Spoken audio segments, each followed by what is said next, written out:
counted that as a win. The purpose of this presentation isn't to make you an expert in disaster preparedness. It's just to make you stimulate a little bit of thinking for you, your family, your neighbors, and your community.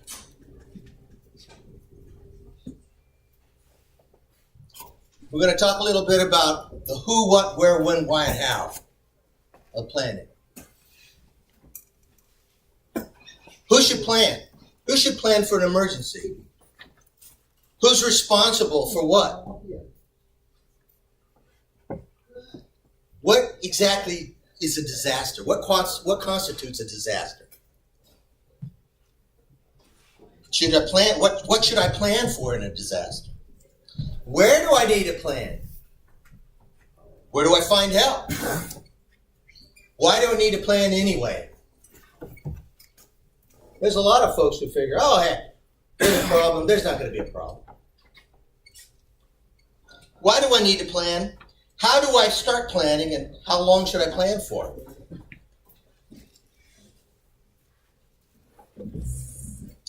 What's your plan? I got started, my interest started in disaster preparedness. As I said, my experience has been in disaster recovery. But I hadn't really thought too much about disaster preparedness, trying to get ahead of the program. But on March 11th, 2011, a 9.0 earthquake occurred off the coast of eastern Japan and caused a tsunami that killed over 20,000 people and flooded a nuclear reactor at the Fukushima Daiichi nuclear power plant in metropolitan Tokyo. Now, you've all probably heard that story. What you might not know is that Yokosuka Naval Base, which is not too far from that area, is the home of the United States 7th Fleet. And when this happened, the 7th Fleet received orders to get underway. All the air wings were recovered, and what Seabees call BGBs, big gray boats, they all left. They left their home port. But what I'm sure you don't know is that all the sailors that man these bases, they also bring families with them. There were thousands of Navy families that had to evacuate. And when, in this case, they were told, pack your bags, you're leaving. These people got their bags and they come back to the United States. Or, in the case of my wife's son, went to the Philippines. But the point is, they didn't know if they were coming back. All their lives, everybody's lives there, were everything they had was in a bag that they brought with them, and they didn't know if they were coming back or not. Their whole lives could have been lost.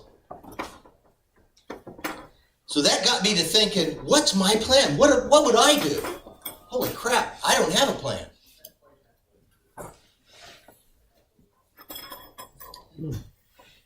Yeah, next slide. What do I mean by a disaster? Disasters come in different flavors. Webster defines a disaster as a sudden calamitous event bringing great damage or loss or destruction. But disasters happen to individuals. They happen in local areas, regional areas, and national areas.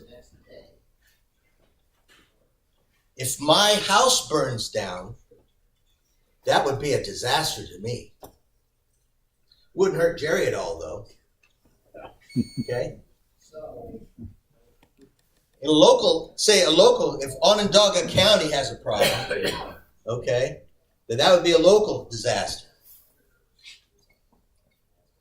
If we had a big, say a big ice storm that took out central New York, that would be a regional disaster. And of course, if we had, say, a nuclear detonation someplace, that would be a national disaster. But they come in different flavors. Thanks. Why should I plan for something that may never happen? Well, we need to plan for things that may never happen because we're all subject to disasters. Emergencies can happen at any time, whether from the elements of water. You have on the left down here, you got New Orleans from Katrina, or maybe Lafayette from the spring floods a couple years ago. Picture on the right. Yep. Next slide, please. Or maybe from fire. These are pictures of the Glen Ellen fire and the Thomas fire in California just this last summer. These people, they lost everything. Or the earth. The picture on your left is a picture of a landslide that happened in Washington State. The one on the right is one near and dear to my heart. It's the MacArthur Freeway from the Loma Prieta earthquake in '89 in California. My mother was living in a double-wide trailer, knocked her trailer off the foundations. Luckily, that's all that happened for her. Not so many other people were not so lucky. Next slide, please. Or disasters from the air, tornadoes, or hurricanes, or accident. The left, picture of the Fukushima plant. The right is Chernobyl, Ukraine. Okay? These are accidents that affect hundreds of thousands of people. And these kind of things happen every day. Yes. Or disasters from even each other. Pictures from Berkeley, California last year.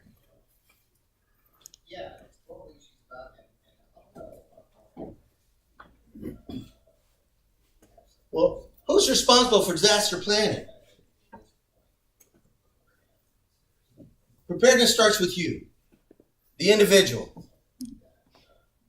You have to decide what you need to plan for.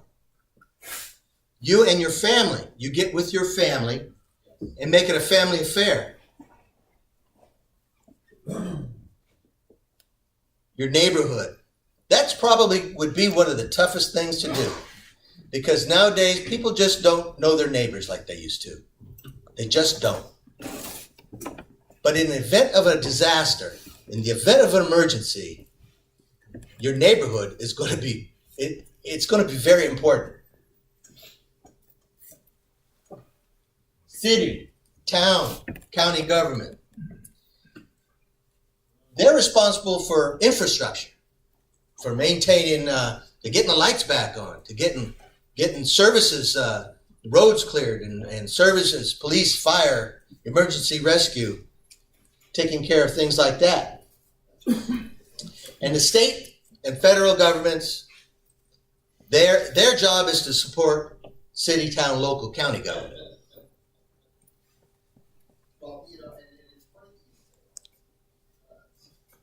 What should you plan for? Well, disasters are, you don't know what it's gonna be. Only you can decide what it is that you want to plan for. You are the best authority to decide what you should prepare for. Much of your planning will overlap and be applicable to multiple situations, multiple scenarios. Communications. How will you communicate with your family and friends? Well, we're all radio operators. But in the event of an emergency, your kids may be at school. Your wife may be at work. Your mother may be at the doctor's office. These are the things you need to think about. Do your kids know how to use a radio? Do they, oftentimes you can, trying to call out of the state is easier than trying to call next door across the street in the event of an emergency because the lines are all tied up. Where do I plan for? Well, most people think, well, where am I going to ride out an emergency at? Well, probably I'm going to stay home. You may not be home. A lot of folks are work, what's your plan with work? Most workplaces have some kind of a plan to put together, but do you know what it is? Schools have plans. Your kids are at school? Guaranteed the schools have a plan, but do you know what the plan is? These are the things you need to check into. Think about in your overall planning. How much time do we spend on our cars? Going to and from. What if the disaster happens while you're on the freeway commuting home? What's the plan? Think about it.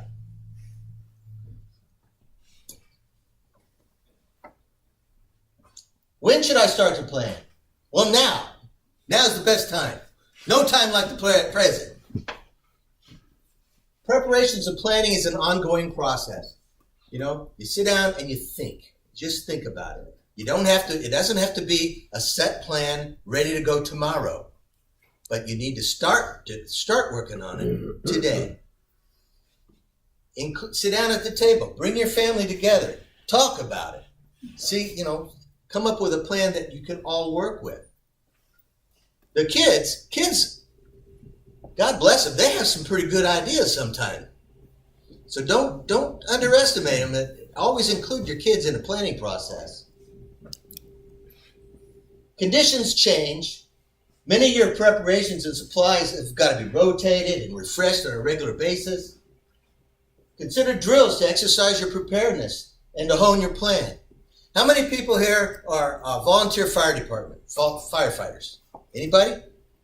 Well, a lot of folks do have fire drills at the house. Sure. That's important. Exactly. Have a designated area where you all meet, so you count heads so you know who you've got. Little things like that, but how many people actually do that?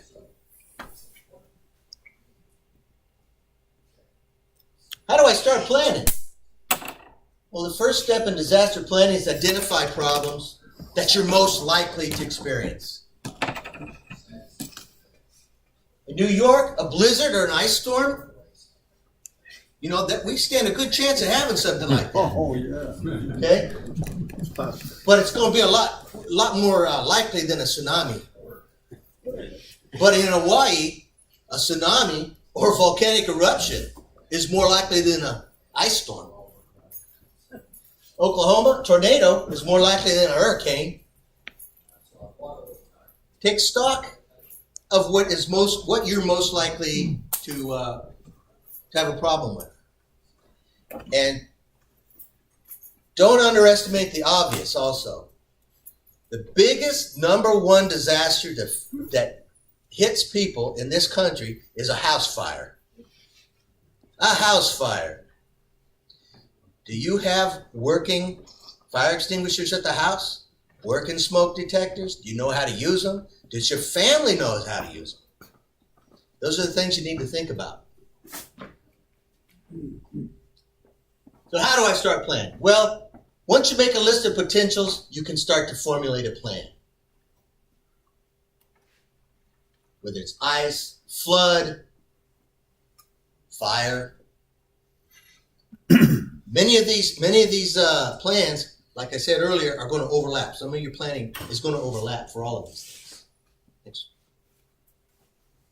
How long should I plan for? Well, FEMA recommends that you should plan to be on your own for 72 hours. That is how long they expect to take to get relief resources to you. We've been watching disasters over the last several years, and we've watched response. Okay, so that's probably pretty ambitious, 72 hours. 72 hours, FEMA is not even the time to scratch their butt. Well, I wasn't going to say that, but that's true. New York State recommends that you plan to provide for yourself for 10 days. That's probably more realistic. Well, where can I find information, examples, or suggestions? Start at your public library. That's a great place. Public library is loaded with great information. And it's a lot of fun to go to, too. Online, you can get information at ongov.net. That's the Onondaga County website, ongov.net/EM, emergency management.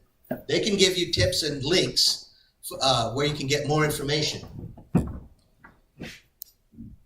Prepare.ny.gov, that's the New York State preparedness.